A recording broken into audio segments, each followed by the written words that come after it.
दोस्तों, आज हम जिस भारत में रहते हैं वहाँ संविधान हमें बराबरी का हक देता है। लेकिन क्या आपने कभी सोचा है कि आज से ठीक 100 साल पहले यानी 1920-21 के दशक में हमारे ही देश के करोड़ों लोगों के लिए जिंदगी कैसी थी।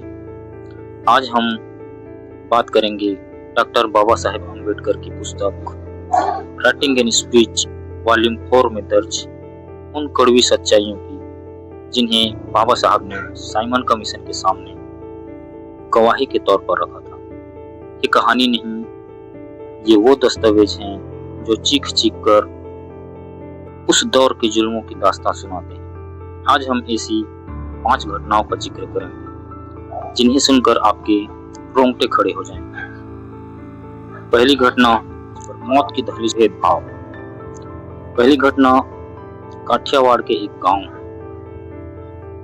एक दलित शिक्षक की पत्नी ने बच्चे को जन्म दिया और कुछ दिन बाद उसकी तबीयत बिगड़ गई। उसे निमोनिया हो गया था, सांस लेना दूभर था। बेबस पति डॉक्टर के पास गया, लेकिन डॉक्टर ने क्या कहा? डॉक्टर ने साफ मना कर दिया कि वह अछूत के घर नहीं जाएगा।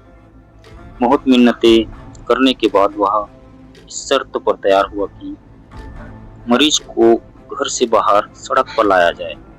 जब मरीज को बाहर लाया गया तब भी डॉक्टर ने उसे छुआ तक नहीं। उसने थर्मामीटर एक मुस्लिम व्यक्ति को दिया, जिसने उसे दलित महिला को दिया और फिर डॉक्टर को वापस किया। डॉक्टर ने दूर से ही महिला को देखा और दवाइयां लिखकर चला गया। अगले दिन उस महिला की मौत हो गई।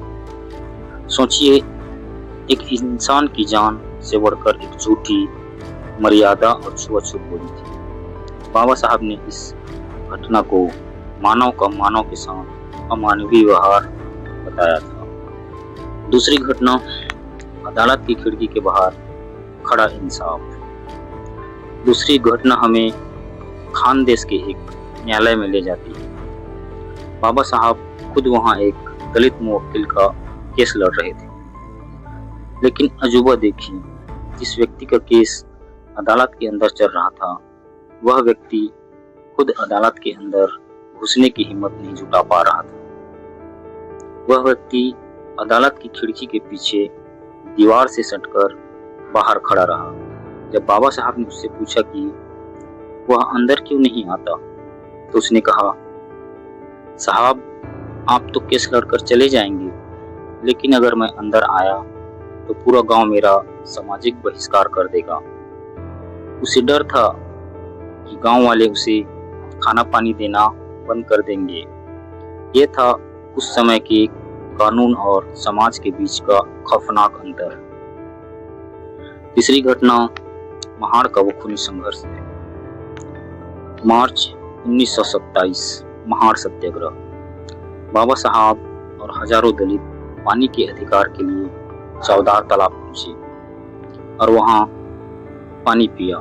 यह एक शांतिपूर्ण प्रदर्शन था, लेकिन तभी एक झूठी अफवाह फैलाई गई कि अछूतों ने मंदिर में घुसने की कोशिश की है। इसके बाद जो हुआ वह कलेजा कपा देने वाला था। सवर्ण हिंदुओं की भीड़ लाठियां लेकर उन दलित पर टूट पड़ी जो शांति से खाना खा रहे थे। और सबसे क्रूर बात क्या थी? जब ये लोग अपने गांव को वापस लौटे तो गांव में इनके खिलाफ संदेश भेजे गए कि इन्हें दंड दिया जाए। कई लोगों के घर जला दिए गए और उनका आर्थिक बहिष्कार कर दिया गया। चौथी घटना, स्कूल की दीवारों के बाहर बचपन। शिक्षा, जिसे बाबा साहब ने सबसे बड़ा हथियार माना, वहां भी भेदभाव की दीवारें खड़ी थी। बड़ौदा जैसे प्रगतिशील राज्य में भी 95% स्कूलों में दलित बच्चों को क्लास के अंदर बैठने की अनुमति नहीं थी। इन बच्चों को तपती धूप, कड़ाके की ठंड या मूसलाधार बारिश में भी स्कूल के बरामदे या खिड़की के बाहर जमीन पर बैठकर पढ़ना पड़ता था।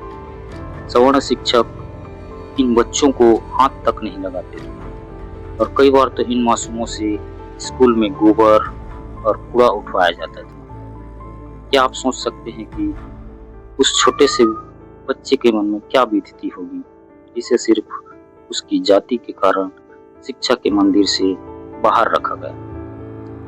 पांचवी घटना अहमदाबाद की गलियों में सरेआम अपमान। पांचवी घटना अहमदाबाद की है।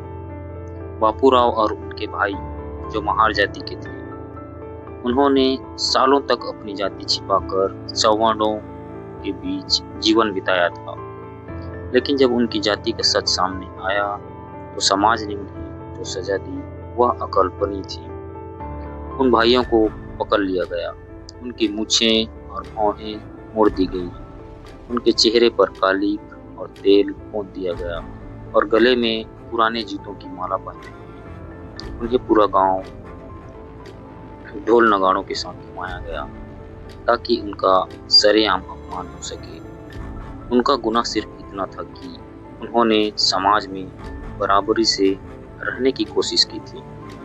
दोस्तों, बाबा साहब की पुस्तक के ये पन्ने सिर्फ स्याही से नहीं बल्कि अपमान और संघर्षों के आंसुओं से लिखे गए हैं। ये घटनाएं हमें याद दिलाती है कि आज हम आनंद लें जिस आज़ादी उनकी नींव में कितनी बड़ी कीमत चुकाई है। बाबा साहब ने इन सब अत्याचारों को सहते हुए हमें संविधान दिया ताकि आने वाली पीढ़ियां को यह दिन ना देखना पड़े। अगर आपको यह वीडियो जानकारीपूर्ण लगा तो इसे शेयर करें ताकि इतिहास की यह सच्चाइयाँ सबके सामने आ सके। बाबा साहब के विचारों और करीब से जानने के लिए इस चैनल को सब्सक्राइब करें।